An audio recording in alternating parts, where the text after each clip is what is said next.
Bismillahirrahmanirrahim. Assalamualaikum warahmatullahi ta'ala wabarakatuh. Alhamdulillahilladzi khalaqal mauta wal hayata liyabluwakum ayyukum ahsanu amala wa huwal azizul ghafur. Ashhadu an la ilaha illallah wa ashhadu anna Muhammadan abduhu wa rasuluh. Wa nusalli wa nusallim ala sayyidina Muhammadin wa ala alihi wa sahbihi ajma'in. Tuan-tuan, puan-puan, muslimin muslimat yang dirahmati Allah, Assalamualaikum warahmatullahi ta'ala wabarakatuh. Alhamdulillah, puja-puji kepada Allah Subhanahu wa ta'ala. Selawat dan salam kepada baginda Nabi sallallahu alaihi wasallam. Dengan limpah guna daripada Allah, tuan-tuan, hari ini dapat kita menyambung lagi sirah para rasul yang saya sirah Khulafa Ar-Rasyidin, yang saya namakan sebagai siri Khulafa Ar-Rasyidin, yang kita jalankan sepanjang bulan Ramadan tahun ini 2020, yang mana kita telah bermula pada hari Isnin awal dulu ni. Kita buat Isnin sampai Jumaat, setiap hari Isnin sampai Jumaat 6 petang kita buat sambung daripada bermula daripada detik kewafatan Rasulullah towards the end lah, tengok sampai mana kita boleh habis. Hari ni kita masuk kepada episod kita yang ke-15. Kemarin telah saya bincang dan ceritakan dengan tuan-tuan, kita berhenti pada plot yang mendebarkan cerita tentang Abu Bakrah yang dia melihat sesuatu dekat rumah seberang jalan, iaitu rumah Gubernur Al-Mughirah di Basrah. Okey, baik. Tuan-tuan, ceritanya begini. Kemarin saya janji nak cerita kat tuan-tuan Abu Bakrah ni siapa. Abu Bakrah ini, kalau tuan-tuan simak dalam kitab hadis, dia adalah seorang yang disebut sebagai mukhadram. Mukhadram ni ramai lah. Mukhadram adalah maknanya adalah orang yang sempat hidup pada zaman Nabi, sempat melihat Nabi tetapi tidak beriman masa tu. Setelah Nabi wafat, barulah mereka masuk Islam. Maka mereka ini digelarkan mukhadram. Tabi'in tidak, sahabat pun tidak, dia mukhadram. Rugilah tuan-tuan. Kalau dia beriman masa Nabi ada, so dia dah dapat title sahabat.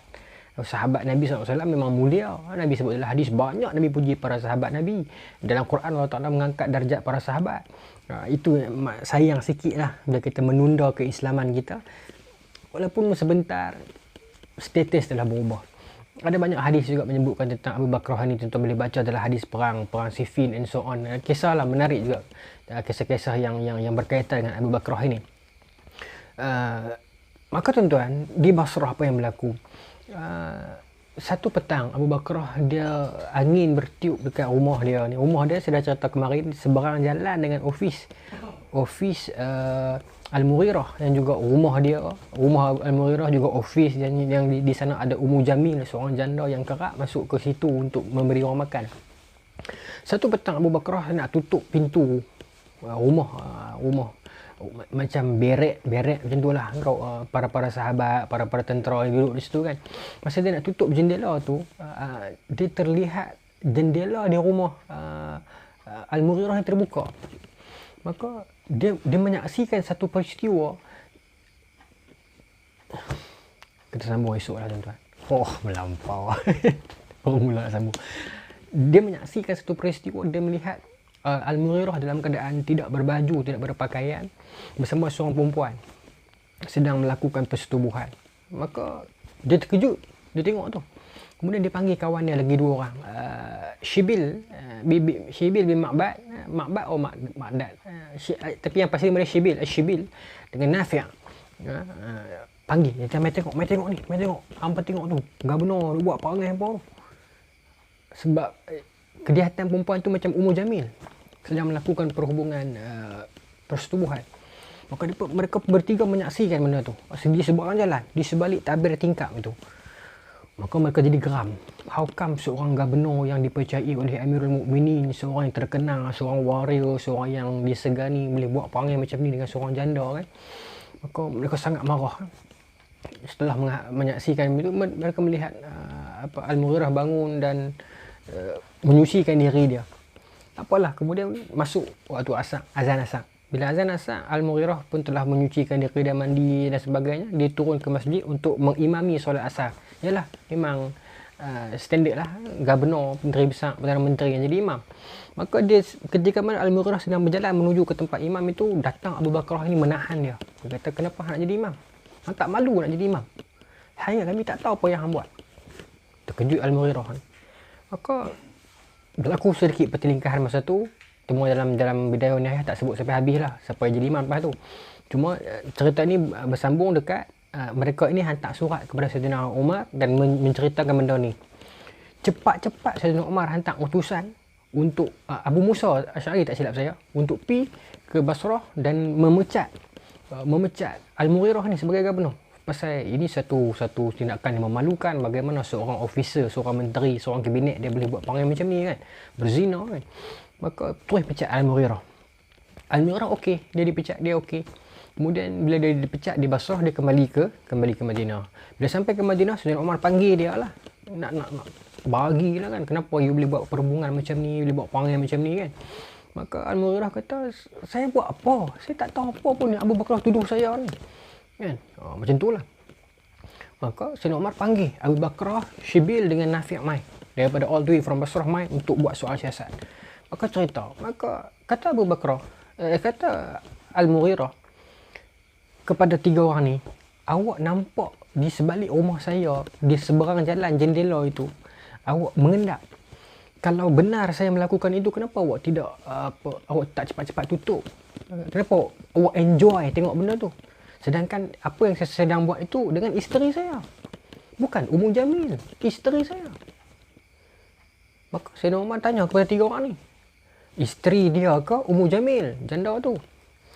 Maka mereka kata isteri dia, Ummu Jamil, sebab kami dengar dia sebut Ummu Jamil. Maka kata Al-Mughirah, isteri saya pun saya panggil dia Ummu Jamil juga pasal dia cantik. Bukan saya maksud kena Ummu Jamil perempuan janda tu. Kemudian saya normal tanya seorang-seorang, tanya Abu Bakar, hang awak lihat betul-betulkah wajah perempuan tu adalah Ummu Jamil? Kata Abu Bakar, tak tengoklah muka pasal kerana perempuan itu membelakangi kami. Yang menghadap kami adalah Al-Mughirah ni.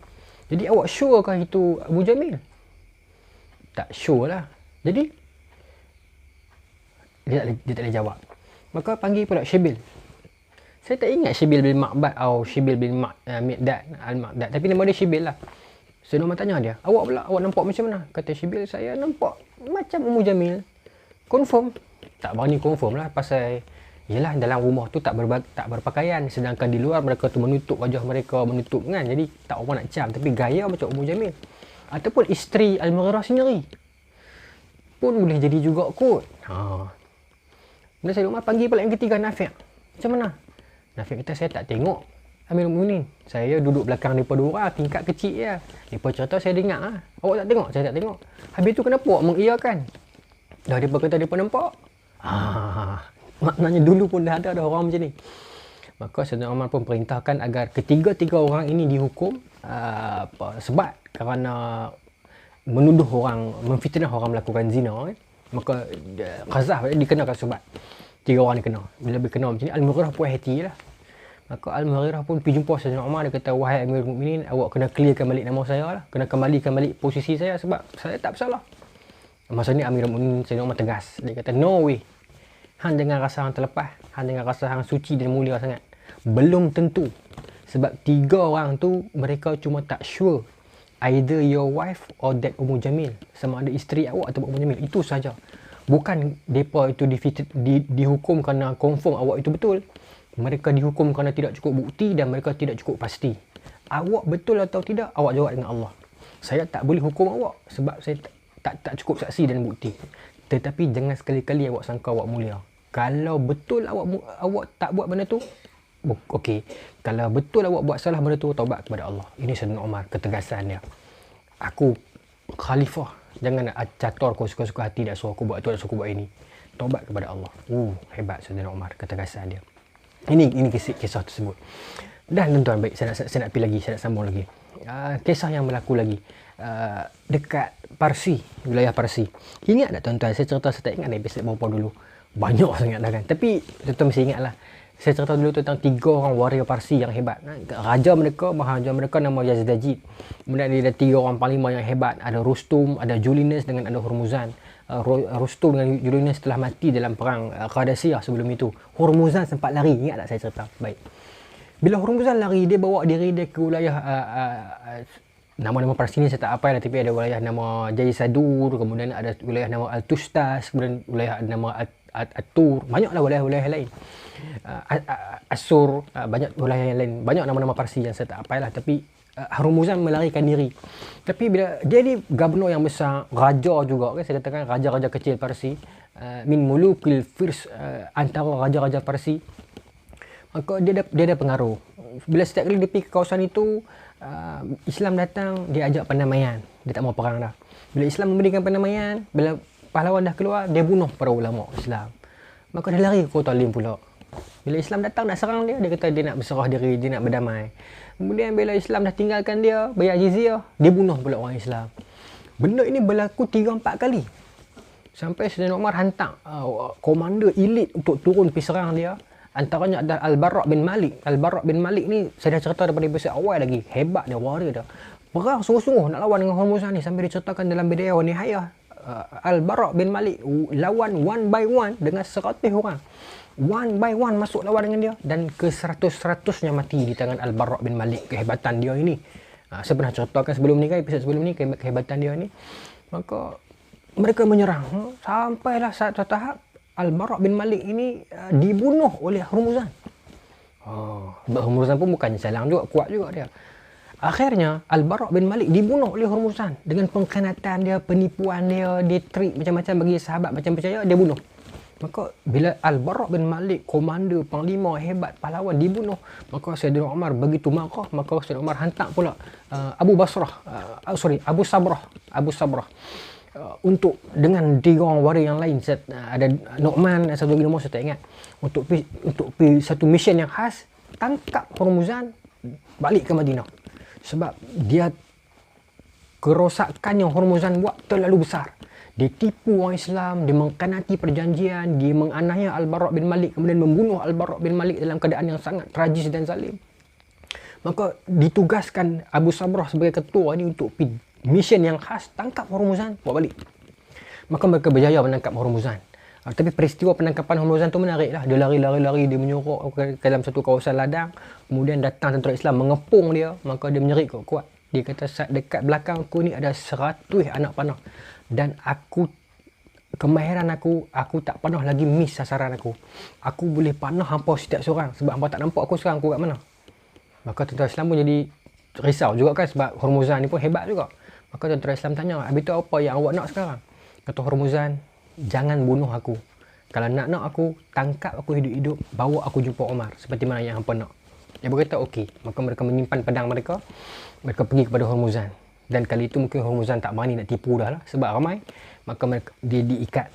Dan dia dibawa all the way daripada tanah Parsi itu pergi ke Madinah. Siapa yang bawa dia ni? Antaranya adalah Abu Sabrah saya sebut tadi. Dan antara delegasi yang lain juga adalah ada Nu'man, dan ada juga seorang lagi, Anas bin Malik. Tuan-tuan cam tak? Yang dibunuh dengan zalim siapa? Al-Bara' bin Malik. Yang membawa pulang Hormuzan siapa? Anas bin Malik. Ya. Anas bin Malik adalah adik Bara' bin Malik. Tuan-tuan boleh bayang tak? Orang yang membunuh dan menganiaya dan menipu abang tuan-tuan, orang itu tuan-tuan sedang tangkap dan ikat buat balik jumpa khalifah. Bagaikan perasaan Anas bin Malik masa tu. Dia pun bawa Hormuzan, bawa all the way daripada Parsi kan, nak balik ke Madinah. Bila masuk saja sempadan Madinah, maka para sahabat termasuk Anas bin Malik ni mengatakan kepada Hormuzan, mandi, pakai wangi-wangi cantik-cantik, mana pakaian kebesaran Parsi kamu, mana you punya number one dress, pakai. Mana ada tentera buat macam ni tuan-tuan. Kalau kita dapat tawanan, biar dia lemah, biar dia selekeh, biar dia penat. Tapi Islam tak. Bagi dia mandi, bagi dia rehat, pakai cantik-cantik, pakaian number one dress dia ni, jom masuk. Bila Hormuzan diarak masuk ke dalam Madinah, orang penduduk kota Madinah jadi terkejut. Ni Santa Claus mana main dengan baju, dengan permata mutiara, dengan sayapnya, dengan mahkotanya kan. Senggak lah, tapi tak pernah tengok pakaian macam ni orang mana pakai. Muka pun tak pernah tengok. Maka budak-budak pakai duk ikut untuk mana ni. Maka mereka pun pergi terus ke rumah Saidina Umar. Maka tanya, kami nak jumpa dengan Amirul Mukminin, kami dah bawa satu orang yang dia nak jumpa. Maka dikatakan kepada mereka, Saidina Umar tidak ada di rumah, dia ada di masjid. Pasal tadi ada delegasi daripada Kufah nak mesyuarat dengan dia, maka dia ada di sana. Maka mereka pun terus pergi ke masjid. Bila masuk ke masjid, tak nampak Saidina Umar. Maka mereka keluar semula, ada budak-budak sedang main di tepi masjid. Benda ni bukan saya tambah, disebut dalam kitab, memang ada budak-budak duk main kat masjid. Kenapa Imam Ibn Katsir masukkan juga cerita ni? Saya fikir juga, kenapa nak kena cerita lah budak-budak main kat tepi masjid? Sebab nak bagi kepada kita satu gambaran, itulah Islam masa tu. Tempat riadah kanak-kanak, masjid. Main gasing ke, main tak tahulah apa di permainan, tapi di halaman masjid. Hati mereka bergantung di masjid. Masjid tempat permainan kanak-kanak. Sebab tu saya open kalau ada masjid yang nak buat playground ke di dalam sekitar masjid, saya okey. Sebab itulah yang diamalkan. Maka para sahabat Anas bin Malik tanya, wahai budak-budak, ada kanak-kanak semua ni, nampak tak Amirul Mukminin Saidina Umar?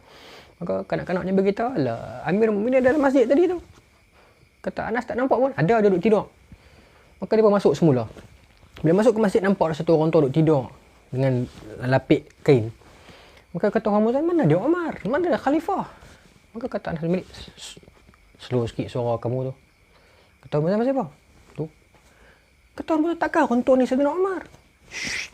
Anas kata, dia pun takut kat Saidina Umar, biasa. Tegas dia kan. Terkejut, Saidina Umar terjaga. Dia bangun, pakat takutlah pada sahabat ni.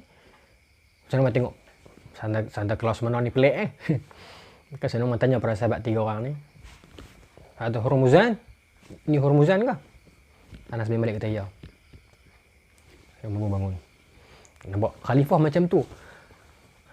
Ada satu kalimat daripada Hurmuzan, kalimat yang hebat daripada Hurmuzan. Bila dia tengok Saidina Umar duduk tidur, maka Saidina Umar kata, aku membayangkan Umar ini orang yang duduk dekat atas satu pelamin, satu singgasana tahta yang bertahtakan emas, permata, mutiara. Sebab dia pemimpin negara yang di bawah negara itu ada Rom dan Parsi. Rom dan Parsi, kerajaan yang cukup agung, jatuh di bawah dia. Mestilah dia lagi hebat. Aku tak sangka dia tidur di kaki 5 masjid macam ni ya. Betul ke dia ni? Ya, inilah Amirul Mukminin Saidina Umar. Maka kata orang besar, dia ni mesti Nabi. Orang besar kata, mereka kata sebab dia bukan Nabi, tapi dia sangat rapat dengan Nabi lah. Nabi kami. Itu sebelumnya. Bila Saidina Umar bangun, tengok Hormuzan, maka Saidina Umar kata, tak, mari sini. Awak Hormuzan? Antar Hormuzan? Awak Hormuzan ke? Hormuzan kata, saya Hormuzan. Saidina Umar kata, berapa kali dah awak menipu kami? Banyak kali dah kami lepaskan awak. Awak janji nak berdamai, awak bunuh ulama kami. Awak janji nak berdamai, awak bunuh panglima kami. Awak janji nak berdamai, awak tipu panglima kami. Awak bunuh Barak bin Malik. Berapa ramai dah awak anak ayah dan tipu. Mengkhianati perjanjian. Patut aku boleh bunuh lah sekarang. Saidina Umar marah dia kan. Dia sengak. Ya? Saidina Umar duk bagi dia lah. Kenapa awak panggil macam ni? Duk marah dia kan. Kemudian, bila Saidina Umar duk kata macam tu, Hormuzan duk sangka macam aku tak boleh terlepas dah kali ni. Aku nak lari mana dah kan, tinggal ada seorang kan. Maka Hormuzan cuba fikir trik. Maka dia kata, wahai Amirul Mukminin Saidina Umar, saya dahaga. Tengah-tengah boleh kata dahaga. Maka Saidina Umar, baik. Saidina Umar kata, ambil ayak. Ayak, pekat. Ambil air. Ambil ayak. Bagi kat dia. Maka para sahabat, ambil lagi ayak, bagi dia makan. Tapi cawan biasalah, cawan orang Islam, simple. Maka orang Muslim kata, ni cawan ni nak bagi saya minum. Ya. Baik, saya mati bila saya minum guna cawan ni. Tu dia lah, orang Muslim dia kata aku tu, tengah ni dah ni. Nak mati dah ni. Dia kata tu kat Saidina Umar. Baik, saya mati bila saya minum dengan cawan buruk ni. Saidina Umar geram lah, bila dia kata tak apalah. Tukar cawan, ambil cawan yang mahal bagi dia. Oh, nak tengok akai dia macam mana kan. Maka ambil cawan yang mahal bagi kat dia. Tuan-tuan, bila pergi ambil cawan yang mahal bagi kat dia, buah ayak. Maka dia nak minum, dia jadi macam, dia usah Saidina Umar. Dia buat macam takut, buat ketak, buat minum tak mau, buat akai. Kalau bahasa kita kata akai jenuh lah, orang muda kata kan. Maka Saidina Umar kata, apa? Hang takut apa? Maka kata Hormuzan, saya takut sekali bila saya tengah duk minum, duk balik, awak pancung saya. Dia kata macam tu. Saidina Umar bila dengar macam tu, Saidina Umar kata, jangan takut, minum. Aku tidak akan pancung, aku tidak akan bunuh hang selagi hang tak minum ayak tu. Saidina Umar kata kat dia, aku tidak akan bunuh kamu selagi kamu tak minum ayak tu. Dia dengar Saidina Umar kata macam tu, terus dia lempak cawan. Ada setengah kata dia bagi jatuh, tapi yang poinnya adalah jatuh lah. Jatuh cawan tu. Jatuh. tumpah ayak tu. Sayyidina Umar kata, pasal apa? Kenapa hang jatuhkan cawan tu? Dia kata, tadi Amirul Mukminin kata, selagi saya tak minum cawan tu, Tuan takkan bunuh saya. Lalu ni saya tak mau minum. Saya tak mau minum. Saya tengok akal rumusan ni macam mana. Dahsyat. Otak pasir ni. Maka kata rumusan, kata Sayyidina Umar, hang tipu aku. Hang main aku. Orang lain hang boleh main. Aku hang jangan main. Aku nak pancung hang. Sayyidina Umar ambil pedang. Nak hayun dah dekat dia. Tuan-tuan tahu, tiba-tiba ada satu tangan tahan dia. Tuan-tuan tahu tangan siapa? Anas bin Malik. Orang yang Hurmuzan ini bunuh abang dia, Al-Bara bin Malik. Dia yang tahan. Dia kata, Amir Mu'minin, jangan bunuh dia. Kata Umar, kenapa hang tahan aku? Dia tipu aku. Dia bunuh abang hang. Takkan hang nak bela dia? Kata Anas bin Malik, demi Allah saya tak bela dia. Tapi tadi tuanku sebut. Tapi tadi Amirul Mukminin yang sebut. Demi Allah, Amirul Mukminin tidak akan bunuh dia selagi dia tak minum air tu. Dan sekarang dia tak minum. Macam mana Amirul Mukminin nak langgar sumpah tu? Tak boleh langgar sumpah. Anas bin Malik kata. Umar kata, how come ni? Dia bunuh abang kamu. Yalah, dia bunuh lah. Tetapi itu sumpah kamu, wahai Amirul Mukminin. Tak mau bunuh dia selagi dia tak minum air itu. Sekarang dia tak minum air tu. Macam mana kita nak bunuh dia? Nampak tak macam mana Hurmuzan buat trik. Kemudian Sayyidina Umar kata, aku tak peduli. Sebab dia ni terlalu banyak menipu. Helah dia begitu banyak. Kita nak terperangkap dengan helah dia. Demi Allah, aku tidak akan ditipu oleh orang kafir, kata Sayyidina Umar. Aku tak akan pegang janji orang kafir. Ditipu. Hurmuzan dengar macam tu, terus dia bangun, dia kata, kalau macam tu ya mukminin, asyhadu an la ilaha illallah wa asyhadu anna Muhammadar Rasulullah. Dia mengucap terus. Kalau macam tu kau masuk Islam ni dah. Sebab hang kata hang tak akan ikut janji orang kafir. Sekarang kau masuk Islam. Hang nak kata apa? Bila dia mengucap masuk Islam, tuan-tuan, apa lagi boleh Sayyidina Umar buat? Sayyidina Umar tak boleh kata you tipu. Dia masuk Islam sebab politik. Dia masuk Islam sebab nak undi. Dia masuk Islam sebab nak selamat. Tak boleh sebab dia dah mengucap. Nabi tak bagi bunuh orang yang dah mengucap. Maka apa Sayyidina Umar boleh buat? Dia dah mengucap. Nak buat apa, tuan-tuan? Tak boleh buat apa. Dan dia dilepaskan. Dia dilepaskan. Dalam kitab hadis sebut, dalam kitab sirah, direkodkan dari riwayat para sahabat juga mengatakan Sayyidina Umar bagi dia duit. Tak silap saya 3,000 dinar ataupun 2,000 dinar. Such amount of money jugalah. Bagi duit belanja kat dia, dia kena duduk di Madinah, tinggal di Madinah. Dia tak diapa-apakan. Sebab dia dah masuk Islam. Ada orang kata, tapi dia ada jenayah kan? Yalah, itu masa sebelum dia Islam. Dia dah masuk Islam dah. Nak buat apa kat dia? Dia mungkin tipu. Tak tahu. Sebab ada dua pendapat. Nanti berlaku pembunuhan Sayyidina Umar. Nanti akan berlaku tahun 23 Hijrah. Orang yang bunuh Sayyidina Umar itu adalah orang Parsi. Seorang hamba Parsi. Ada yang mengatakan hamba Parsi itu dihasut oleh Hurmuzan ni. Tapi ada pendapat lain yang kata dah, Hurmuzan ini baik. Lepas tu dia jadi soleh, dia jadi baik. Saya tak tahu nak kata. Saya kemukakan dua-dua riwayat saja. Tapi yang pentingnya adalah Hurmuzan dibebaskan. Dia diberi duit oleh Sayyidina Umar untuk dia hidup di Madinah, memulakan hidup yang baru. Sama ada dia terlibat ataupun tidak dengan pembunuhan Sayyidina Umar selepas itu, wallahu ta'ala alam.